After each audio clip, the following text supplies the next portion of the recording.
We're there, guys. We are in the home stretch, or also on the almost final page of the pattern. We've created some exterior panels. We created the gusset with the lining and the exterior. We've created our two lining panels. You can see where you can easily add in extra pockets or modify the pockets. Don't take away the two zipper pockets. I've given you a ton of tips and tricks, a number of things that I try to teach in my classes, make sure that people can transfer these skills across other bags, other designs, and grow. So I hope you guys are getting a lot out of this. I'm having a blast. I love teaching. I love my classes, and I do teach outside of my home when it comes up. So I teach for other quilt stores. I'll teach for guilds. I do trunk shows. I love doing it. I love sharing bag making. It's such a rewarding thing. So as I said, we're in our last little bit.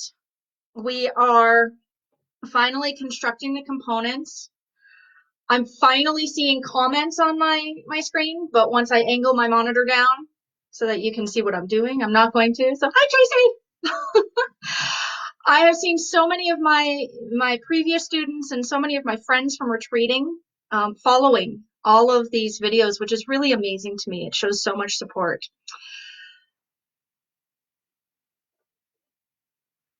I hope you have your wine for this stage. We're going to need it. In fact, I highly recommend yoga pants and a sports bra. When you're doing the carry-out, this is a big bag.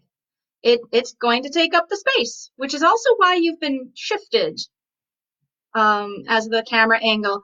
I wanted to put you closer to the machine so you can see what I'm doing, as opposed to just seeing a bunch of bag on this side. So let's get started.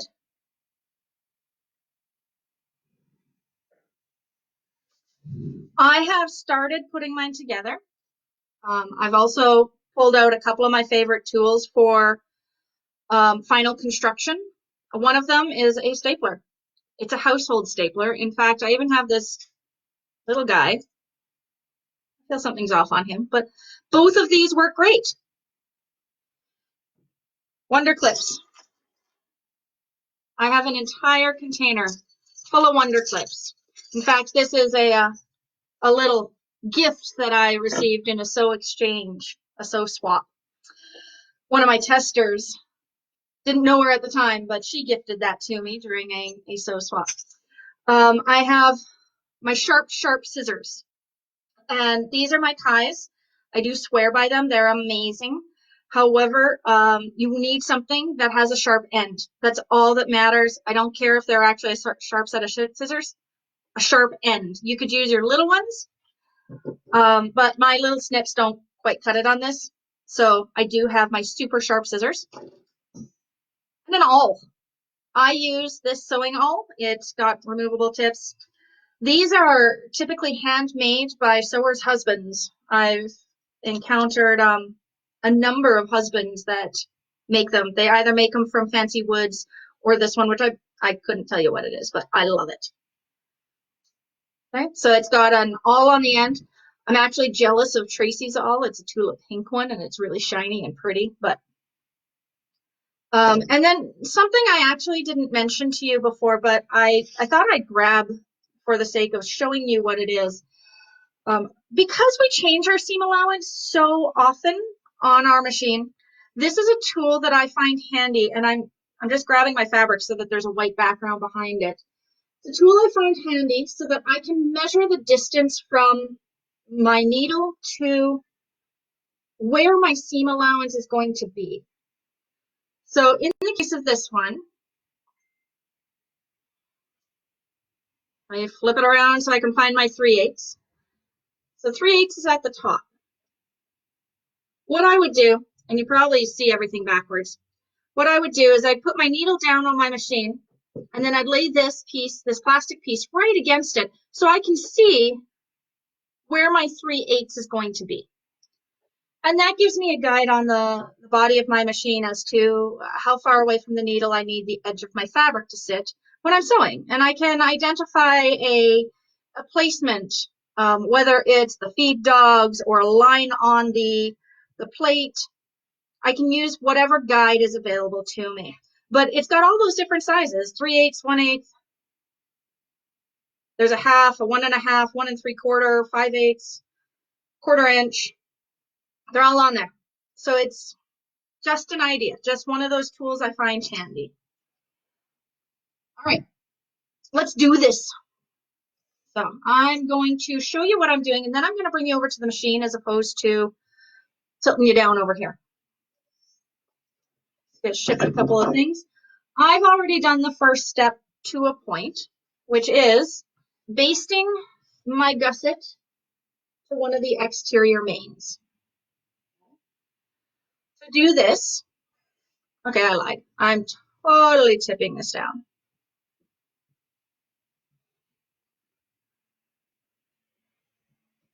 All right. So my exterior main is laying right side up. I've lined up, remember those center marks we made? I've lined up the center of the gusset with the exteriors together, okay? So exteriors are right sides together during this. So I've lined up that center mark with the center of the top of my panel.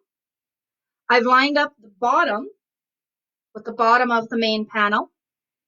And I actually start there. My instructions in the pattern state that you are supposed to do this all in one basting.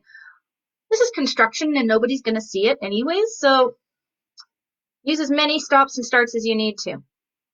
So what I've done is I start with the bottom. It's a long straight edge. Sew it together, baste it together. Then on the top or on the sides,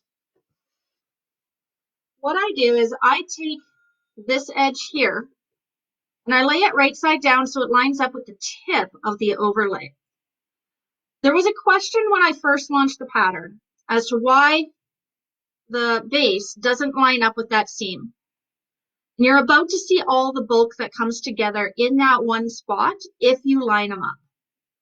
So I bring this edge, this finished edge, to the top of this, which means it offsets it so it's above the overlay. Okay, so I do that on both sides and clip it in place. Okay, so both sides. And then I sew that straight edge. I baste that in place. Then you'll see it doesn't quite look like it fits properly around that corner. This is what's going to happen on all of these corners, all 4 corners, and technically the whole top of the corner. It's all like curvy. So what we do is we take those super sharp scissors and we put little snips in, okay? No more than a 1/4 inch. You do have a 3/8 seam allowance, but no more than a 1/4 inch.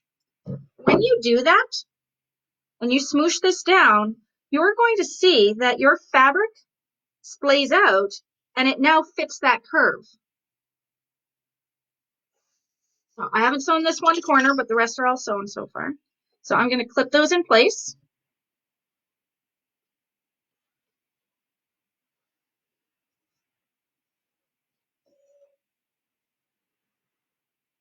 Okay.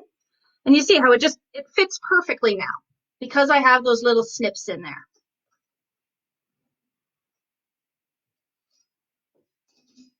Okay, I'm going to pop it over to the machine.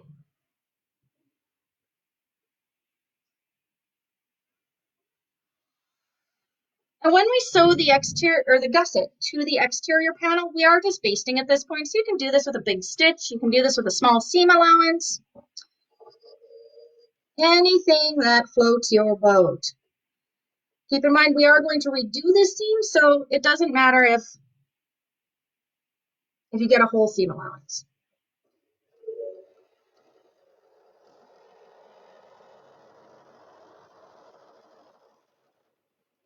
Again, I'm not pushing my fabrics. I'm not pulling anything through. I'm allowing the machine to do its job. I'm just supporting it. If we let the machine do its job, it generally does it pretty good. Okay? So I feel all you're getting is a little late on that machine. I'm going to see if I can shift it.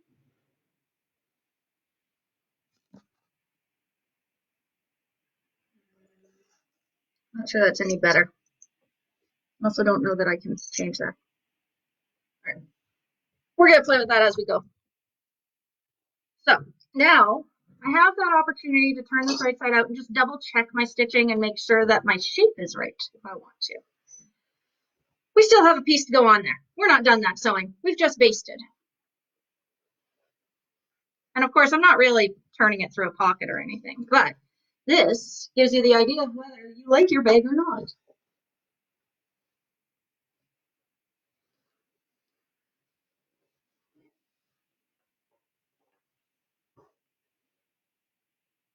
It's a big bag. All right, so I have one side basted. The next step is actually to sew the lining onto that now. So inside back out.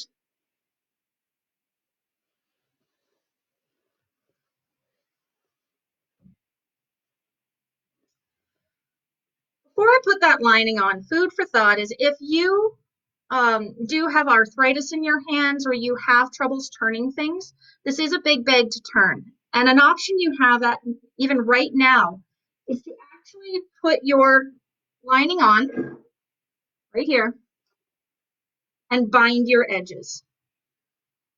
Okay. So at this moment, you could actually have your lining and exterior wrong sides together for your main panels, for both main panels, and you could bind these edges. Okay, that is an option. I'm not a binder girl. I like to turn my stuff. So, wrong side, right side with our gusset. We're going to smoosh the snot out of this. We're going to bring in this gusset all the way down. And we are going to put our lining on and sandwich that raw edge. So we have our marking here that's going to line up with the marking at the top.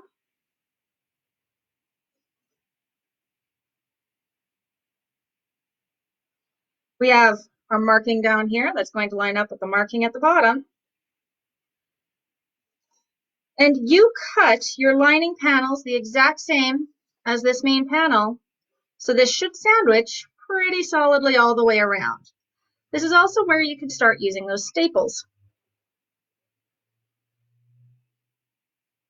So as long as we staple right near the edge within our seam allowance,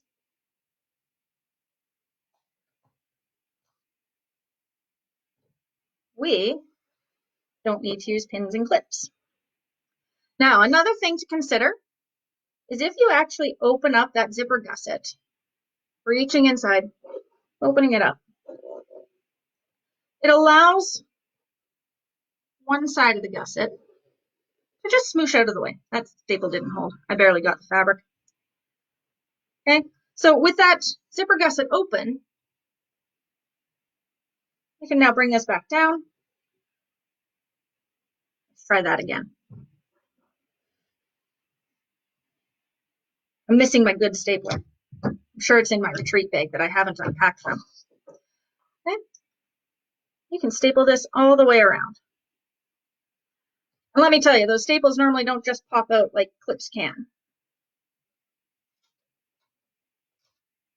Plus, when you go to trim your seam allowance off before you turn this right side out, you can trim those staples right off. Now, who's yelling at me to open your zipper pocket? Because I sure hope you all were. Open that zipper pocket. You'll regret that if you don't. Let's staple base this base.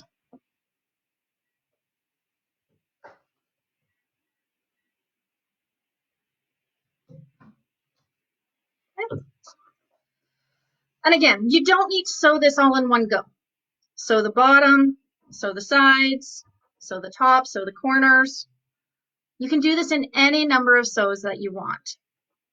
I always try to start with the base, just because it's easy. The other thing I want to suggest is, just like when we were sewing the zipper gusset, sew with your lining down, lining against the bed of the machine. Again, you need to keep in mind that your lining is always a little bit smaller on the inside than the exterior is. So I am going to sew that and then move my way around to the other components.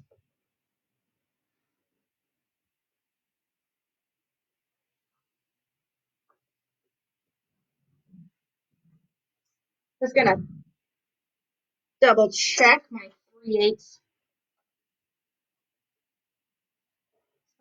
So needle down, 3/8,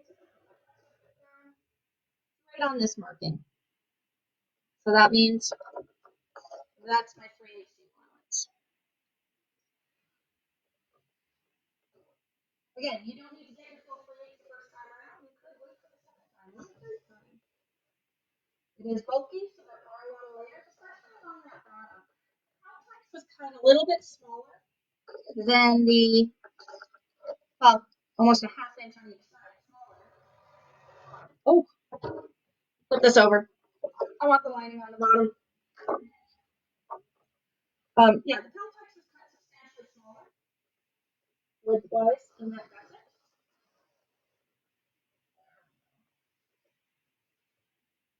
And then if I need to lift my presses a little extra, there.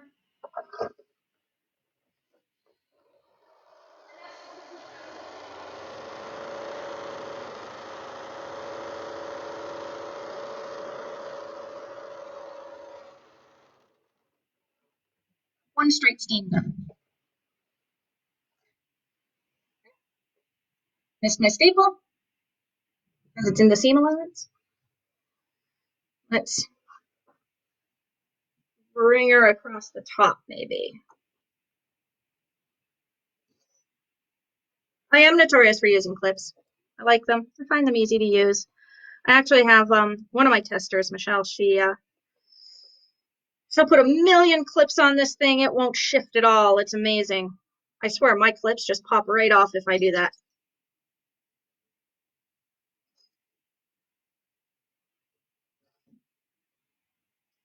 So what we're doing right now is exactly what we're going to do for the other half of this bag. But you're going to have these panels attached, so you're going to have even more inside of this thing. So get used to smooshing your bag. You're going to smoosh the snot out of it over and over again. Have a couple of staples there.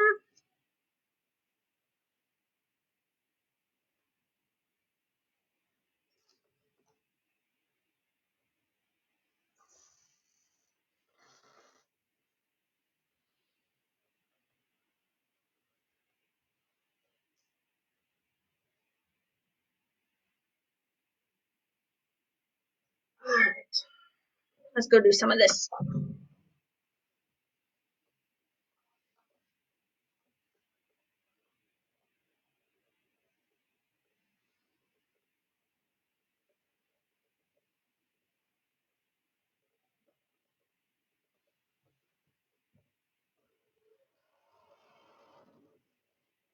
hope you like the fabric and your interfacing, because you're going to love it.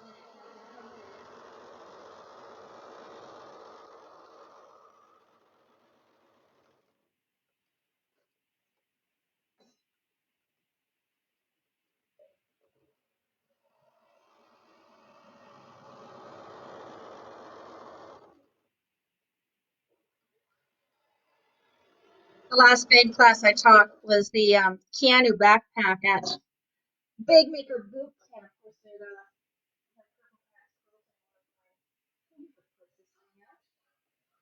And we discovered that we all pushed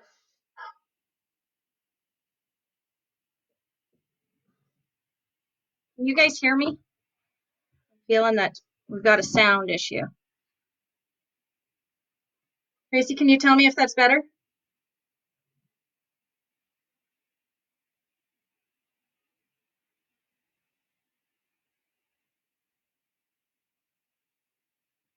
I'm hoping that's better. Just shifted you a little bit. I noticed that when I moved around my computer when I was replaying, that some of the sound changed here and there.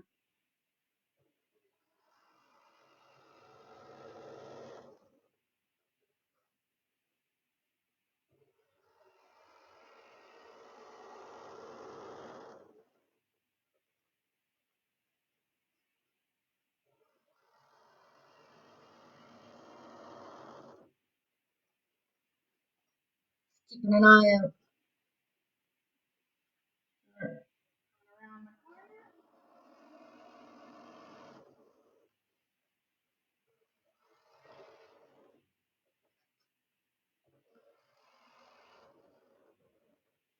All right, pull that out again.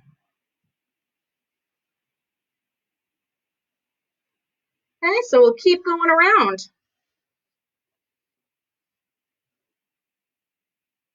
Once I'm done this first round of actual stitching, I'll actually come back and do one more round just to make sure that I did get a full seam allowance.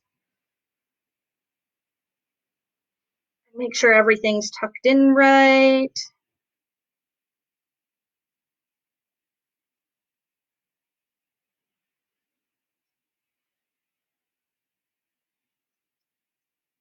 Let's see.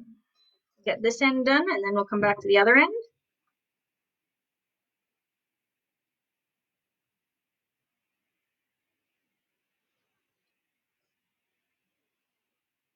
Yeah, at that bag making boot camp, we found that we were almost hugging that bag and pushing it with the chest. It was quite the experience. It also sometimes helps to have that extension table so that it has somewhere to rest. Lining down.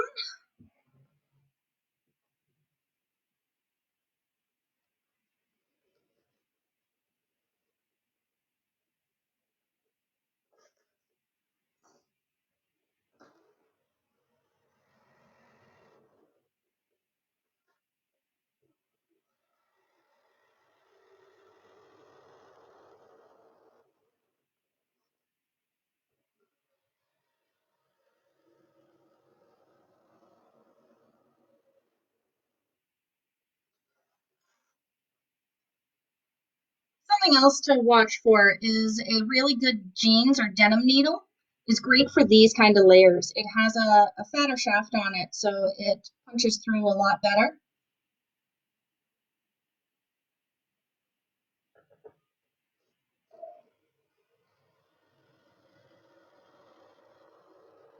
And I've heard a top stitching needle would do something similar. I haven't tried them.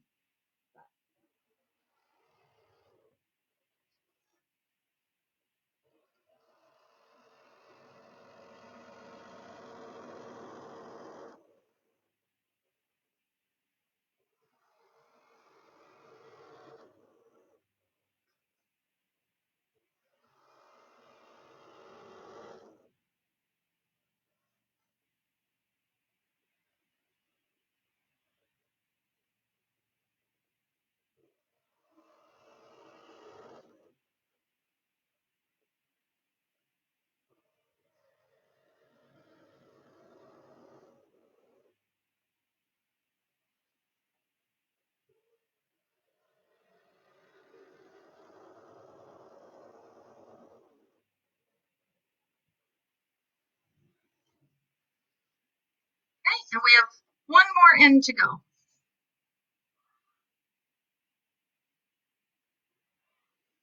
Let's get that sucker clipped.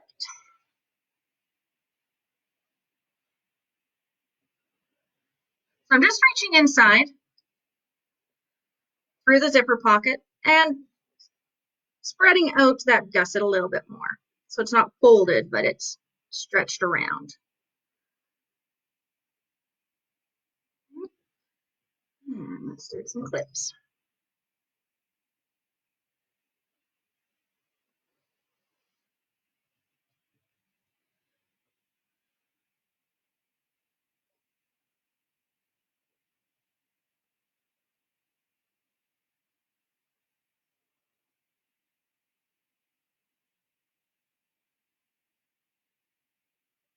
All right, last section. Again, lining against the bed of the machine.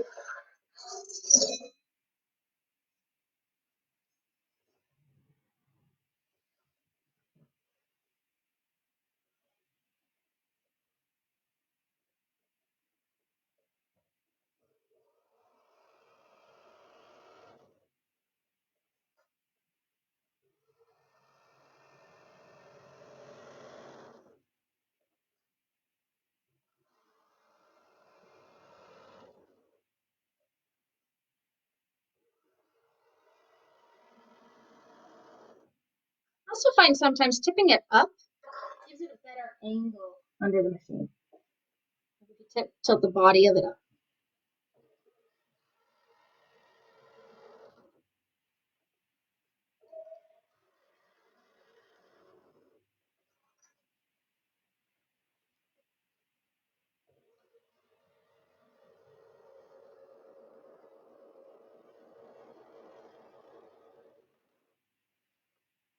All right. So instead of pulling this off the machine, I am going to do one more full round. So I'm starting at that end of the base, and I'm going to go all the way around it one more time with a full seam allowance.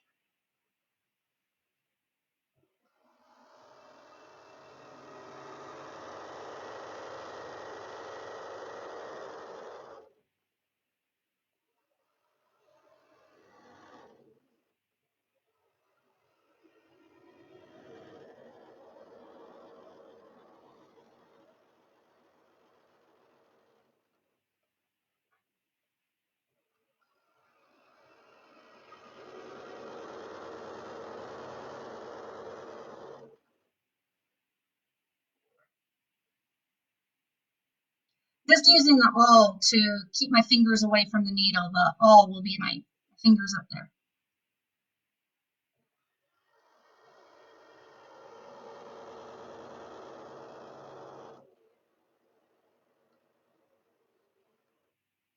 And make sure your zipper pocket doesn't flop up and get in the way at any time.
All right.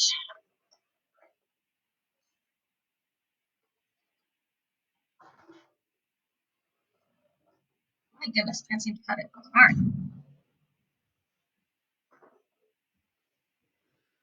Bring it back over here.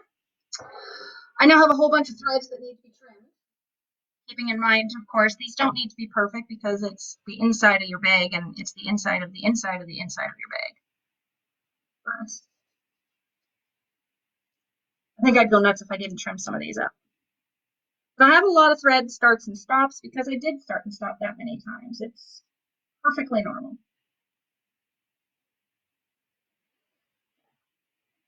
I'm not going to make you sit here and trim threads all day. All right, now, at this moment, you can turn it right side out and see how it looks. Or you can have blind faith that it's just fine and trim your seam allowances, pink your corners, and then turn it right side out. That's your call. I'm not going to tell you which way to do it. I'm a blind faith person because I've made this one enough. I'm going to trim it back to about half of the seam allowance all the way around.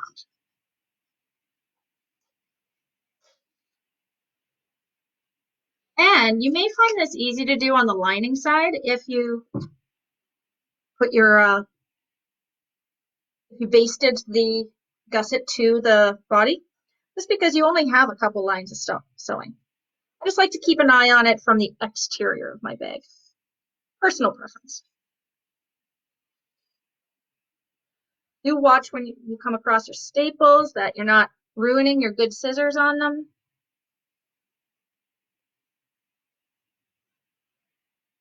Nobody wants to cut into a staple. Oh, there's that false staple. That one that fell out on me. There we go. Easy enough to get out. It stops hooking on my threads. My goodness.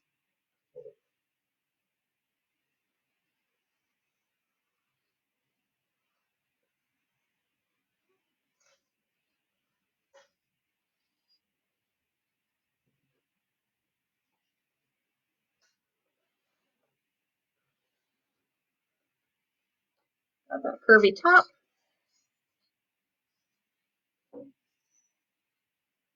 This is where you really want to have a great pair of scissors, because this is a lot of layers. There's a lot of bulk going on.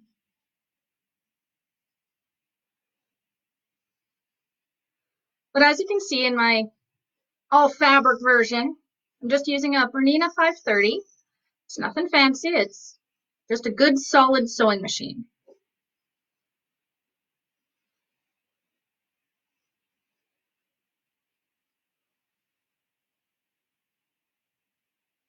Almost there. So when you use the term birthing a bag, I'm feeling like this one's more like having twins because you have to birth it twice. All right. So let's turn this sucker right side out through that zipper pocket.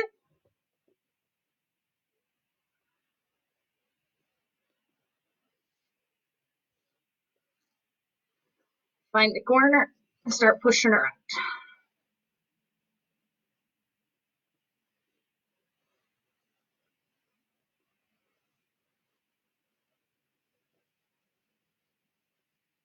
And that gusset's open, so there's a bit that's easy to get out. Corner. And this is always a balance between pushing and pulling. Sometimes you need to push, and sometimes you need to smoosh it and give her a pull. But be gentle, but firm. I love it when I give tips on birthing a bag because honestly, be strong, be light, but be strong.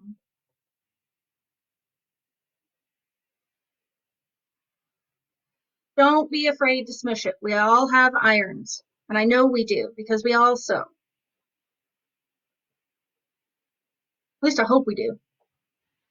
You're in the Bag of the Month Club and you're not a sewer. I think you might be in the wrong club. All right.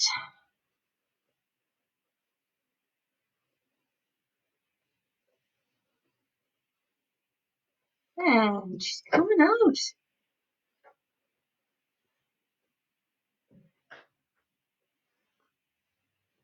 Now what I'll do is I'll actually reach inside that pocket and run my fingers along all of these seams to make sure that they're fully pressed out.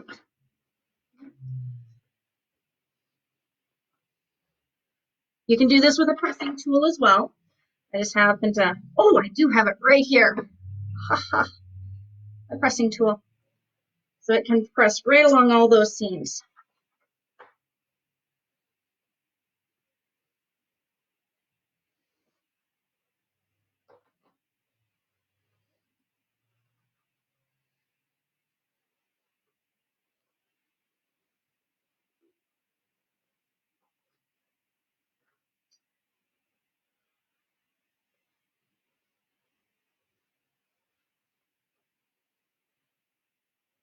All the way around.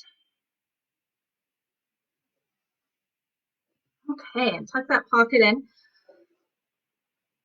and do an inspection. Make sure you got everything the way you want it to get. So let's tilt you back a little bit.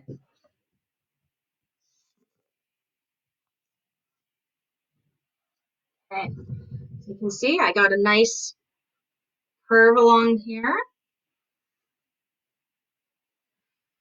Here's where one end's lining up and the other, so they're about even. So I've got a nice curve along that bottom corner, both, and no puckers. Beautiful.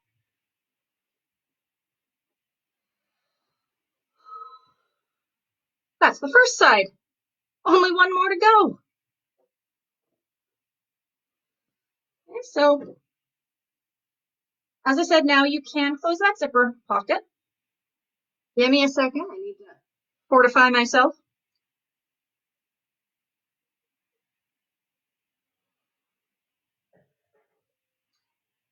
And we can now go to the other side. So we want the bag itself. It's actually easier to close this for a second. We want the bag itself to be inside out. Not that side of the bag, but just the bag itself. So we're seeing the lining on the outside. Okay? And I hate to say these words, but rinse and repeat. The instructions say you can use the lining piece first. And that means, wait a minute, let me think this through. Lining piece first, keep it right side out. You want your lining against your lining, okay? Take your lining, lay it down. Okay? You have your notch at the top and your notch at the bottom. You have your notch at the top and you have your notch at the bottom. You want your lining against your lining, okay? So what you'll do is you'll pin this sucker in place here. Okay, so we start going all the way around, clipping that in place. Now, some people find it easier to attach the exterior where it's more firm than the interior right now. So if you're going to attach the outside first, and this is where I'm giving you options. Probably shouldn't do that. Then you need this turned inside out because you want the exterior right sides together instead.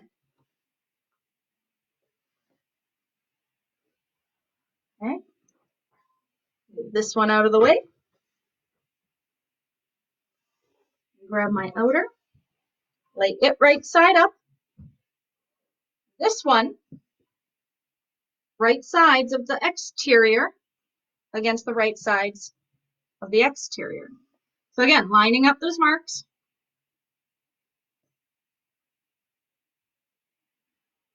Lining up these marks.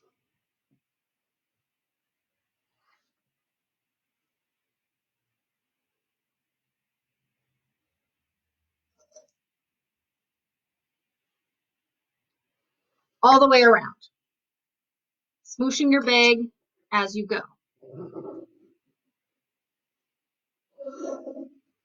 Opening that zipper. More smooshable when that's open. Okay? So you'll continue clipping all the way around. And then just like you did on the first one, what you're going to do is you're going to baste this one in place. And then, here's the trick. Smoosh it down.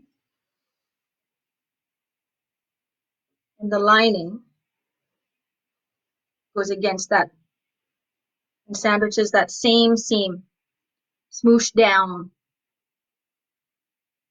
You end up doing the exact same thing you did for that first side. Okay? I'm not going to take another 40 minutes to sew this side. I'm going to trust you guys get what I mean. And you can ask me questions. But you have 2 steps left once you've done this. Once you've smooshed and you've turned and made sure your zipper pocket's open on the inside. Make sure that zipper pocket's open. There's 2 things left. And they're fairly self-explanatory things, but I'm not going to assume you know what I'm going to talk about. First one is handles. You need to hook your handles on. Okay?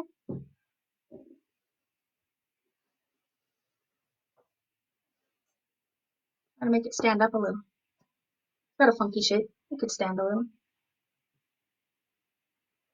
So measurements are in the pattern for how much you want to fold your handles up. And again, the most important thing is consistency. All you're doing is you're hooking it on there, folding them up the same amount on each end. Please make sure one handle stays on one side of your bag. You don't want a handle going across. Okay? Hooking our handles on here, and you can sew that in place, you can rivet that in place, you can Chicago screw that in place. I don't recommend just gluing. I do recommend permanently affixing that. Okay? And then the last thing is your crossbody strap.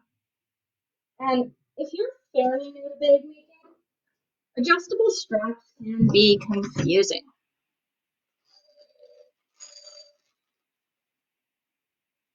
I'm missing a piece.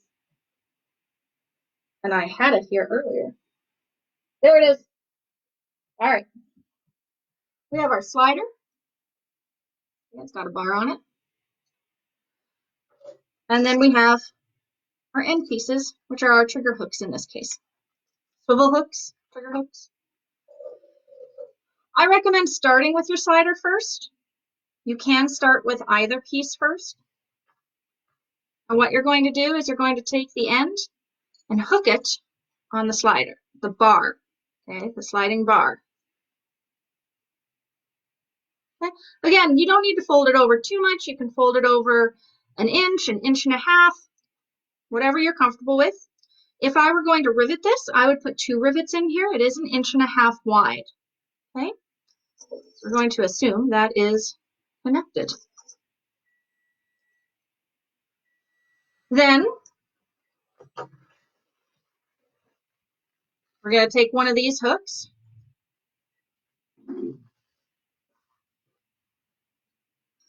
That's the wrong side of your strap. We're going to follow it all the way up. Okay. Wrong side is still up. And the bar for the slider goes on that wrong side. Okay. You've got the hook on the right side. Okay, bring it down. Bring it down. Okay, so your bar and the wrong side of your slider are both on that same side.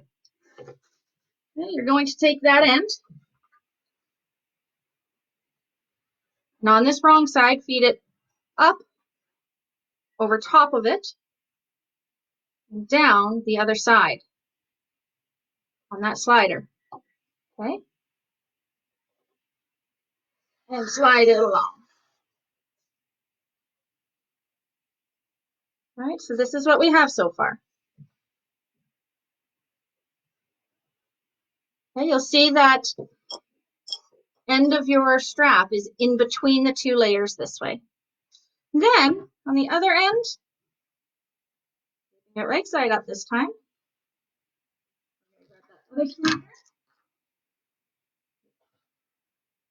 Wrap it through and close that up, either with stitching or rivets again.